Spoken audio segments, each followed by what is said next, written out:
Good morning, Sandro. It's Grammy. Hi. I hope you're having a good day with your dad. I was going to read you a book about, I told you I was going to read you a book about Ignis, which he's a dragon and he shoots fire, but it's very long, and I thought maybe I'll save that for another time when you're a little bit older. But I thought I might read you because I know you have a dog and his name is Clifford. And I found a Clifford book, and guess what? When I look at it, it says, "To Katie," so that's your Aunt Katie, "from Mommy," that's me, "with love, Merry Christmas, 1991. So that's a very old book. I bought it for Katie when she was a little girl like you. In fact, in 1991, she was 4 years old, just like around your same age. So let's start the story. And this one is called Clifford's Family. So I guess he had a family. I didn't know that. I guess everybody has a family somewhere. And the story, the man that wrote it, and he drew all the pictures, his name is Norman Bridwell. I think it's good to know who made the story and who drew the pictures. And it starts with the little girl. And she said, "I'm Emily Elizabeth. And this is my dog. And his name is Clifford." Everybody loves Clifford. "We live in a small town now, but we were born in the city. One day we went back to visit our old home in the city." And there they are going back to the city where they were born. Clifford hadn't seen his mother since he was a tiny puppy. She hardly knew him, because look how big he is. Wow.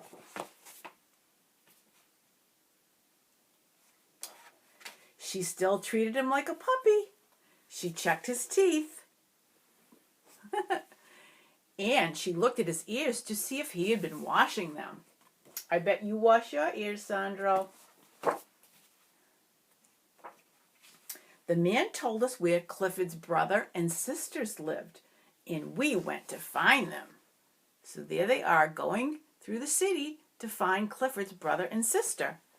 Clifford's sister, Claudia, lived nearby. She was taking her owner for a walk. And there's Claudia, that's Clifford's sister, and that's her owner. And she was so she's the kind of dog that helps people that can't see too well.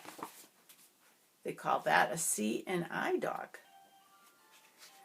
We went to the park with them. A taxi was blocking the sidewalk. Clifford took care of that. So there they are, going to the park together. And let's see what Clifford did to help them get across the sidewalk. I wonder. Oh, look what he did. He lifted the taxi cab right in the air.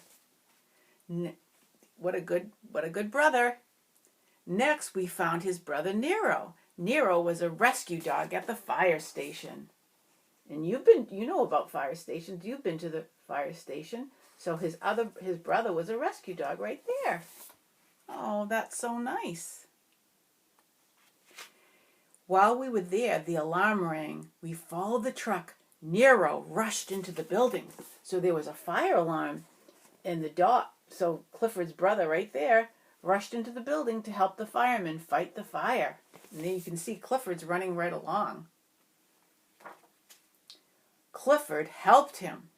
Nero was very brave, and there's Clifford helping his brother, and there's Nero getting a pat from the fireman because he was a brave dog. That's Clifford's brother.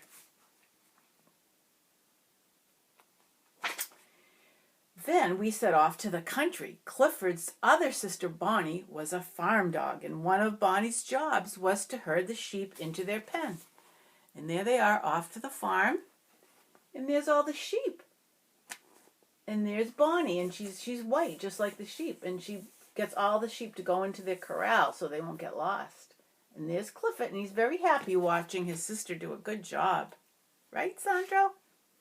Clifford wanted to do some farm work too. He started to drive the cows toward the barn.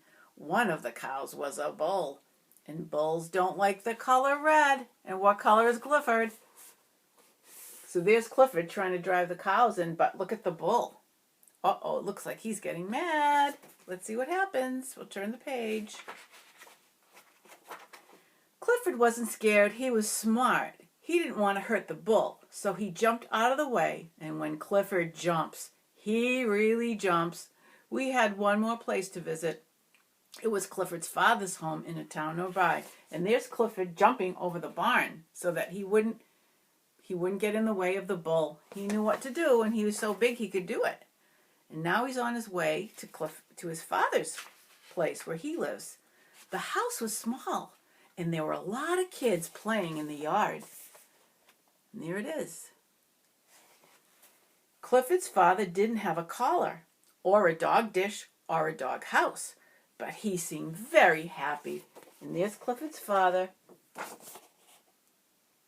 and he's playing with all the children, and he seemed very happy, didn't he? And that's just what Clifford said. I guess it was the kids. He sure loved kids. He was a lot like Clifford, just a little smaller. And there's Clifford, he likes kids too. And there's the father.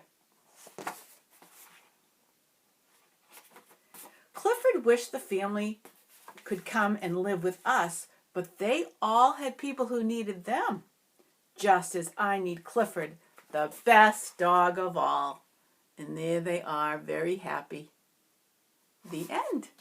So it's a Clifford story, and I know you have a Clifford dog in your house, right? A stuffed animal. So I hope you like that story, honey. And you know I tell you all the time, I miss you so much. I love you. I'm going to give you kisses. Mwah, mwah, mwah. And I love your daddy too and your mommy, and I hope you have a happy, wonderful day. Love you. Mwah.